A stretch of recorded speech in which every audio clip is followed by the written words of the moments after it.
আসসালামু আলাইকুম। আচ্ছা, আমরা আগের দিন ক্লাসে কিছু জিনিস মনে হয় বাদ গেছিল। সেটা একটু বলি। প্রথমত তো কয়েকটা পার্ট বলে ফেলছি যে অ্যাবস্ট্রাক্টটা কি এবং ইন্ট্রোডাকশনটা কি সেটা মোটামুটি বলছি। আচ্ছা, এর মধ্যে যদি আমি আবার ইন্ট্রোডাকশন থেকে আবার একটু স্টার্ট করি, এটা তো অ্যাবস্ট্রাক্ট, এটা শেষ হয়েছে।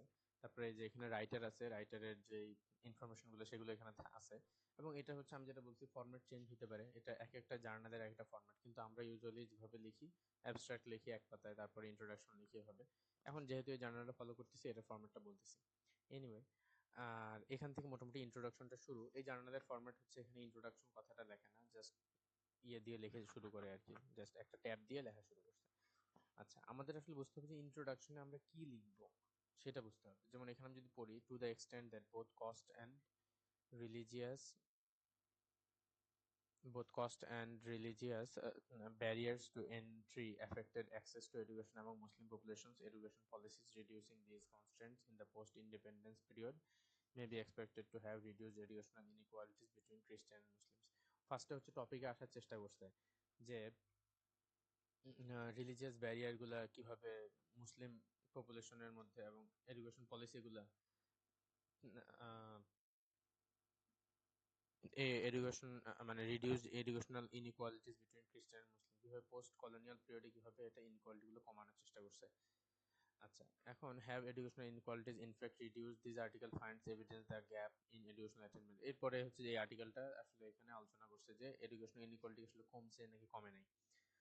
তারপরে বলতেছে আর্টিকেল মেক্স টু কন্ট্রিবিউশন, কি কন্ট্রিবিউশন করছে, স্ট্রাকচারড অ্যাজ ফলোজ। এখানে একটা খুব গুরুত্বপূর্ণ কথা, the first section provides an overview of Muslim education during the colonial period including A discussion of available data sources.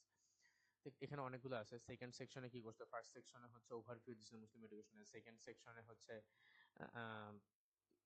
Pre colonial পিরিয়ডে কি অবস্থা সেটা বলছে, থার্ড সেকশনে হচ্ছে পোস্ট ইন্ডিপেন্ডেন্স পিরিয়ডে কি হয়েছে সেটা বলতেছে মুসলিম এডুকেশনে, ফোর্থ সেকশনে বলছে সার্ভে ডাটা আছে সেই ডাটাগুলোই অ্যানালিসিস করছে, এবং হচ্ছে এখন প্যারেন্টসদের অ্যাটিটিউড কি ফেথ বেসড স্কুল বা মাদ্রাসাগুলোর প্রতি সেটা বলছে।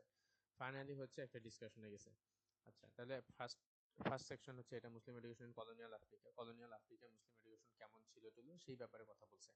এটা দিয়ে তো আমার আসলে আমি এখন রিসার্চে আস্তে আস্তে ঢুকতেছি, আমার টপিকে ঢুকতেছি কিভাবে।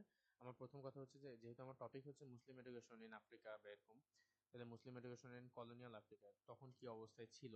হ্যাঁ, তখন কি অবস্থায় ছিল, এখানে এক জায়গায় বলছে যে তখন হচ্ছে যে আসলে খুব বেশি ডেটা পাওয়া যায় না, কিন্তু স্টিল যা পাওয়া গেছে তখন দেখছে যে ওই সময়ে ওটার মানে অনেক বেশি ডকুমেন্ট বেস ছিল না, বা হচ্ছে অনেক ডকুমেন্ট মেনটেন করা হয় নাই, এরকম কিছু কথাবার্তা বলছে।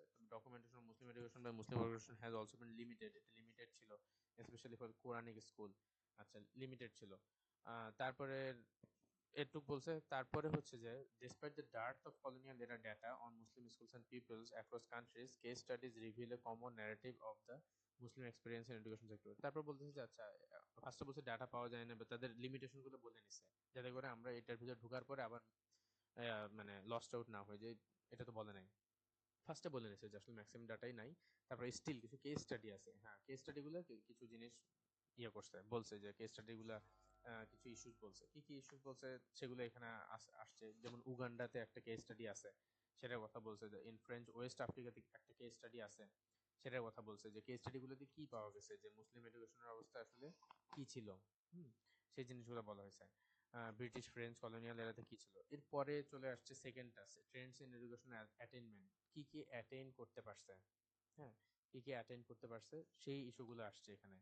ঠিক আছে, এটা কিন্তু ইন্ট্রোডাকশনের মধ্যেই, মানে আমি ফার্স্টে ইন্ট্রোডাকশনে পুরো ওভারভিউটা দিয়ে দেবো যে আমি কি জন্য রিসার্চটা করতেছি এটাতে, আর কি কি পার্ট আছে সেই জিনিসগুলো বলতেছে। আচ্ছা, এডুকেশন অ্যাটেইনমেন্টের কথাবার্তা বলছে, এইখানে আসছে কিছু গ্রাফ দেখাইছে, যেমন share of population ever attending school for countries, সোর্সের কথা বলছে যে কোথা থেকে কি করছে।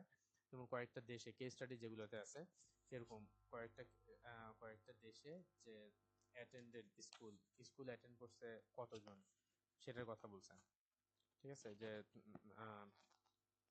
এবার অ্যাটেন্ডেড স্কুল কত সেটা বলছে। এইখানে গ্রাফটাতে একটা জিনিস মিসিং, এখানে লিজেন্ড দেওয়ার কথা ছিল, যেমন পিওর ব্ল্যাকে কি আর গ্রে কালারে কি, এটা হচ্ছে এখানে দিয়ে দেওয়ার কথা, এইটা এখানে হচ্ছে দেয় নাই, এটা দিয়ে দেওয়া উচিত ছিল। যাই হোক,